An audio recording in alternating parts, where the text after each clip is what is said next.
These testimonies, in favor of the Immaculate Conception, become weaker and less abundant in the 12th and 13th centuries. Few writers of any note then took this view of the subject, and several men of eminent piety and learning maintained the contrary opinion. On the other hand, the feast of the Conception of the Virgin was established in many kingdoms. William the Conqueror established this festival in Normandy as early as the year 1074, and, from the reign of his son, Henry I, King of England and Duke of Normandy, it was celebrated at Rouen with extraordinary solemnity. It was instituted, say the ancient chroniclers, because of the holy apparition, seen by an ecclesiastic worthy of credit, who found himself exposed to the perils of the sea during a storm. An old history of the antiquities of Rouen adds that, even at the time of the institution of the feast, there was founded an association of the most notable persons of the city, who still annually elect one of their number to be prince of the confraternity, who holding the puy, or stage, open to all orators, in every language, gives excellent and valuable prizes to those who shall best and most faithfully celebrate the praises of the Virgin Mary in her holy conception, by hymns, odes, sonnets, ballads, royal songs, etc.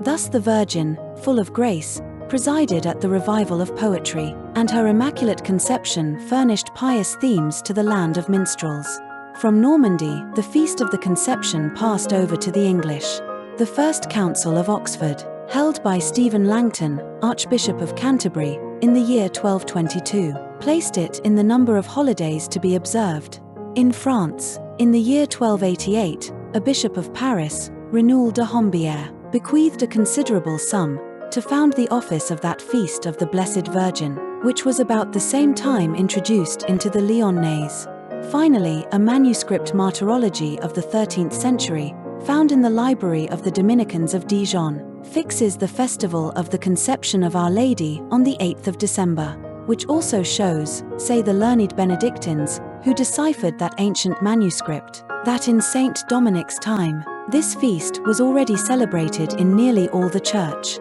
The doctrine of the Immaculate Conception had been banished from pulpits and from schools for a very long period of time, when some theologians, perceiving that this belief could be traced to the highest and purest sources of Christianity, undertook to revive it. The Franciscans, who first began to make a public profession of it, in speaking and in writing. Note: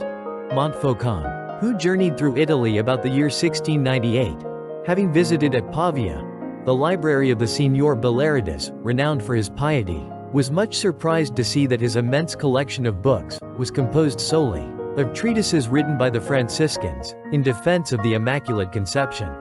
Supported it by reasons so strong and so convincing, that not only the mass of the faithful, but the most learned body in Europe, clung to it with enthusiasm. The Sorbonne, which was then called the firmament of science, the prop of truth and piety in the Church of God, decreed that all those who should be promoted to the degree of doctor were to engage themselves by oath to maintain this pious belief. Note: this is the decree of the Sorbonne. We resolve and declare that no one shall be admitted for the future into our faculty, until he swears to maintain all his life this doctrine of the Immaculate Conception. Translation: resolved that no one should henceforth be ascribed to this college of ours, unless he professes himself, by a similar oath, to be always in favor of the future forces of the asserted doctrine. So, in succession, did the universities of Mayence, of Cologne, of Valencia, of Alcala, of Coimbra, of Salamanca, and of Naples. Amongst those religious orders in whom France has gloried for so many ages, the Dominicans alone, or nearly alone, showed themselves hostile to the pious doctrine of the spotless conception. But the learned Benedictines, venerated even by Protestants for their immense scientific labors, the Carthusians, the Carmelites, the Order of St. Augustine, in Cluny, in Citeaux, in Premonte, and a host of others whom it would be superfluous to enumerate here, all adhered with an enlightened piety, an ardent zeal, and a profound conviction to the doctrine of the Immaculate Conception. Councils, too, have been favorable to this belief. That of Bar-Leigh, in its session of the 27th of September, 1429, declares that the doctrine which teaches that the glorious Virgin Mary was conceived without sin is a pious doctrine, conformable to ecclesiastical worship, to Catholic faith, to right reason, and to Holy Writ. Note: there has arisen in this council, that of Bali, a difficult question on the conception of the glorious Virgin Mary, Mother of God, and on the beginning of her sanctification. Some saying that her soul was, for some time, or at least for some moments, subjected to original sin. Others maintaining, on the contrary, that the love of God for her extended even to the first instant of her creation, that the Most High, who created her, and the Son who formed her to be his mother on earth, endowed her with singular and extraordinary graces, that Jesus Christ redeemed her in a superior and particular manner, preserving her from the original stain, and sanctifying her in the very first moment of her conception.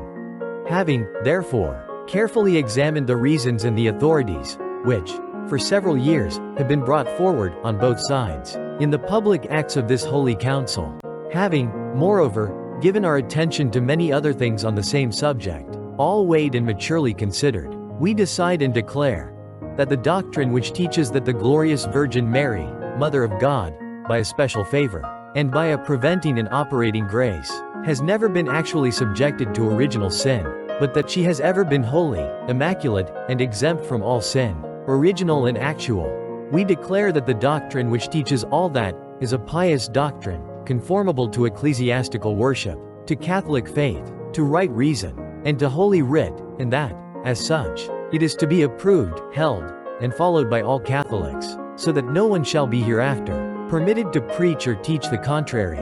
Renewing, besides the institution of the Feast of the Holy Conception, which, by an ancient and praiseworthy custom, is solemnized on the 8th day of December, at Rome, as in all the other churches, we will, and ordain, that this festival be celebrated on the day before mentioned, under the name of the Conception of the Virgin, in all the churches, monasteries, and communities of the Catholic religion, and that it be observed with all manner of praise and gladness, and canticles of joy. The Council even attaches indulgences to this solemnity. The Council of Avignon confirmed, in 1457, the decree of the Council of Bar, and in their session of 1564, the Fathers of the Council of Trent declared that, in their decree of 1546, on original sin, they did not pretend to include the Blessed and Immaculate Mother of God. Translation note: this Holy Synod declares that it is not their intention to include in this decree, where original sin is treated, the Blessed and Immaculate Mother of God.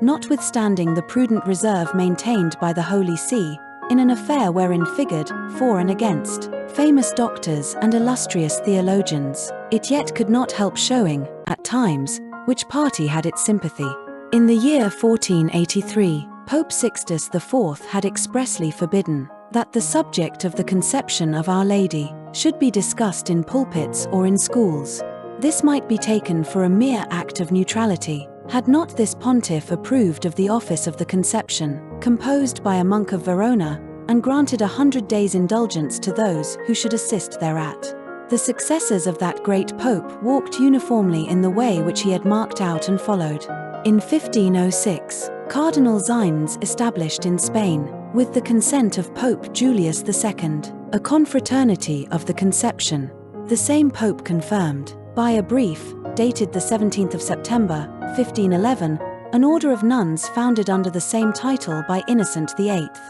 Note: in this order of the Immaculate Conception, each sister consecrated herself expressly to this mystery, by these unequivocal words: I, sister, name, for the love and service of Jesus Christ our Lord, and the Immaculate Conception of his Blessed Mother, do promise, etc. In the hymns which Zachary, Bishop of Gordia, composed by order of Leo X and Clement VII, it is said that Our Lady was created in the state of grace. In 1569, Pope Pius V gave the Franciscans permission to celebrate the office of the Immaculate Conception, attaching thereto the same indulgences as to the Feast of the Holy Sacrament. Paul V, by a bull of the year 1616, forbade anyone to maintain, in public instructions, the opinion contrary to the Immaculate Conception, and Gregory XV, in 1622, extended that prohibition even to discourses and private conversations. It only remained for the popes to celebrate this festival in Rome itself. and this was done by Alexander VII in 1661. It is evident, from this uniform conduct of the Holy See, that all its sympathies were with the doctrine of the spotless conception. Nevertheless, it never chose to censure the contrary opinion, doubtless through respect for high and holy names,